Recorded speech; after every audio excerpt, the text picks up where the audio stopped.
talk about your love of writing when you came into college. Also, being conscious and understanding where you come from and your history.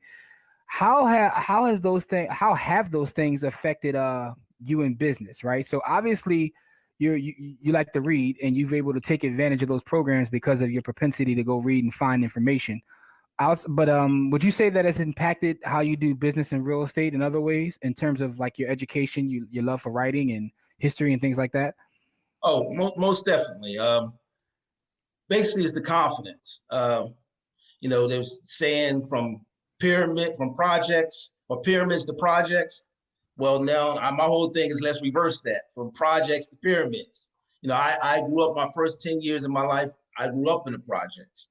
So learning about yourself, knowing that there's nothing that I can't do if I put my mind to it. And there's going to be those challenges. There's going to be obstacles. And even playing sports, it's like early on, I knew I had to work hard. I had to work hard, even though I was gifted with some natural ability, it still had to be developed. And the same thing is with your mind. You got to develop it. And as a people, a lot has been taken from us. We were given a raw deal a lot of times, but we have to take our circumstances and we have to mold it. We have to mold it and make it into what we know it can be.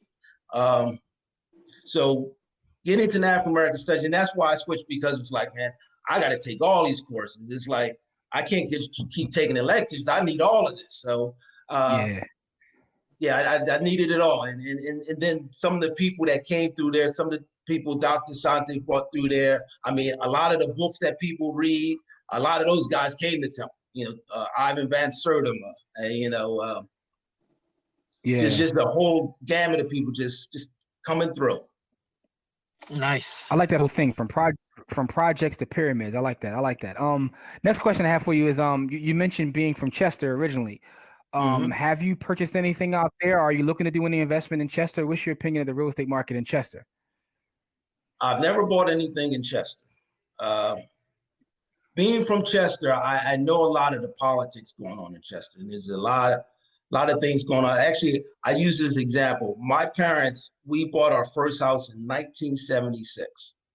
My father and my mother bought it for $33,000.